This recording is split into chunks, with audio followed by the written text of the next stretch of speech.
Entrevista com Mário de Oliveira Filho, candidato à presidência da República. Doutor Mário, pode nos dizer como surgiu a ideia da sua candidatura? O senhor nunca esteve na política, não é mesmo? Sim, na verdade eu fui já afiliado a um partido político que era o Partido Verde, em 2006. A ideia surgiu basicamente porque eu escrevi um livro e nesse livro eu procurei diagnosticar os problemas brasileiros. Conversando com várias pessoas e com políticos também, surgiu a ideia de que se eu tinha uma visão do Brasil, seus problemas e os diagnósticos e as propostas, por que não evoluir para uma candidatura à presidência da República? Esta foi a razão principal, em questão de tratamento com outras pessoas. Pessoalmente, eu sempre tive uma dúvida muito grande em responder a pergunta por que o Brasil não é um país civilizado, não é um país desenvolvido. Estas são as razões de ter entrado para a seara política. Doutor Mário, se eleito, como seria a sua base parlamentar? Nós sabemos que o Brasil é um país complexo e multifacetado. E as representações políticas aqui também são um tanto distorcidas. Como é que o senhor pensa, sendo um candidato isolado, compor a sua base parlamentar? Bom, o procedimento aí é o seguinte: no Brasil nós temos hoje o que eu chamo um presidencialismo de transação. Em nome da montagem de uma base de sustentação, tanto nos governos anteriores quanto no governo atual, os partidos fizeram uma série de acordos e esses acordos sempre foram prejudiciais aos interesses do país. A ideia é a seguinte: definida a eleição, o que nós vamos fazer é avançar a pauta das mudanças. Isso significa colocar para a sociedade e para os partidos, antes de assumir, tudo o que nós pretendemos fazer, ou as principais diretrizes. Então, nós vamos colocar o que nós vamos fazer na saúde, os projetos de lei, na área de educação, na área de infraestrutura, na área de meio ambiente e assim sucessivamente. Com isso, nós vamos obrigar a que as negociações com os partidos sejam feitas em bases programáticas e não em termos de cargos, posições e interesses. Então, a forma de contornar esta questão é justamente discutindo transparentemente a agenda das mudanças. Com isso nós imaginamos que uma boa parte da sociedade apoiando o nosso projeto, e esta discussão será junto com a sociedade, com o Congresso e com o novo presidente. Mas o senhor está dizendo que com isso vai ignorar as demandas dos patrimonialistas que controlam o Estado desde sempre? Sem dúvida alguma. Como eu disse, o interesse é o interesse do país, é o interesse público. Nós representamos uma nova forma de fazer política, um novo paradigma, e é esse que nós vamos implantar com o apoio da sociedade e com a parte dos partidos que tem disposição em ajudar a efetivamente fazer uma mudança no país.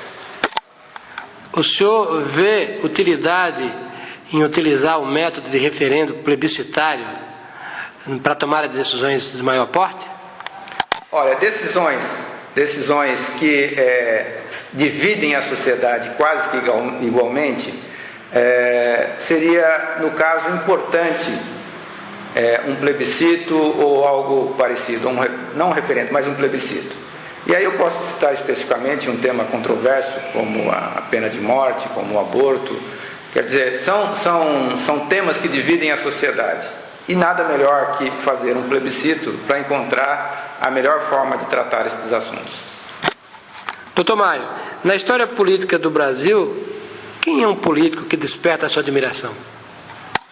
O político que mais desperta a minha admiração é Juscelino Kubitschek. E qual é aquele que te provoca mais repulsa? Olha, evidentemente é difícil dizer isso, mas eu tenderia a dizer que o governo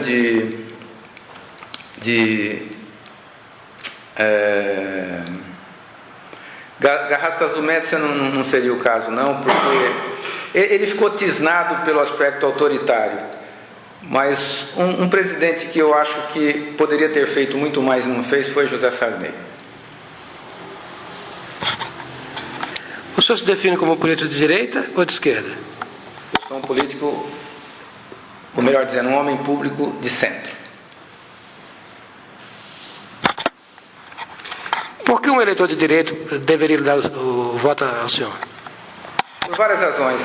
A primeira delas é que a minha candidatura, o meu projeto, significa uma resistência, uma posição contra o fenômeno da comunização e da esquerdização no Brasil. Pode completar? O que o senhor pensa do comunismo? Olha, o comunismo, eu considero hoje uma questão até ultrapassada. Ele não funcionou em nenhum lugar do mundo por várias razões. Economicamente, porque não deu os resultados. Em termos de sociedade, foi um regime sempre opressor das liberdades e um regime que sempre cometeu genocídios, efetivamente não promoveu o desenvolvimento da sociedade. O senhor acha que o PT é comunista? Não, eu não acho que o PT seja comunista. Eu acho que o PT antes de tudo, é um partido com um projeto de poder e que privilegia basicamente os seus setores, as suas oligarquias. O que o senhor pensa do Plano Nacional de Direitos Humanos que o PT transformou em decreto em dezembro? Eu considero esse um documento absolutamente desnecessário, inoportuno e, sob todos os aspectos, não deveria nem ter chegado à discussão da sociedade.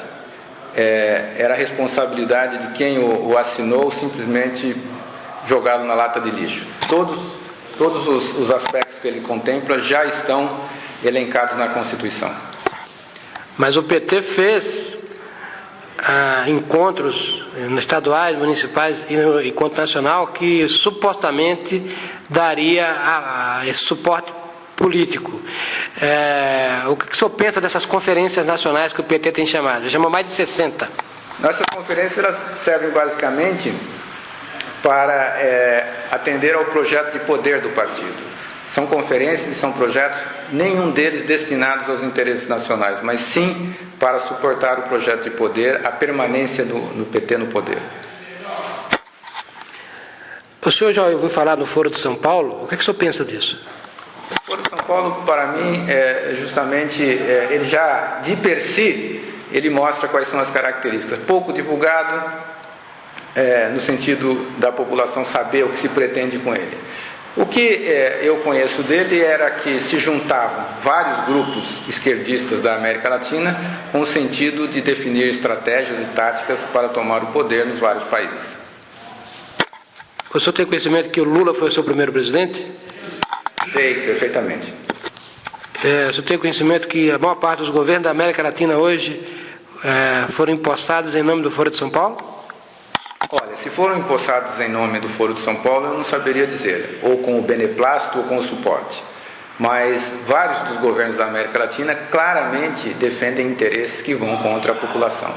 Quer dizer, representam projetos de poder de oligarquias esquerdistas. O que o senhor pensa do Mercosul? Olha, eu costumo dizer que nas relações externas, o país deve ser guiado por dois aspectos: interesses e princípios. A formação dos blocos é sempre interessante, principalmente considerando como funcionam os blocos internacionais, blocos comerciais internacionais. Mas eu vejo o Mercosul bastante desbalanceado em termos dos interesses do Brasil efetivamente. Eu entendo que tem havido uma extrema leniência, uma extrema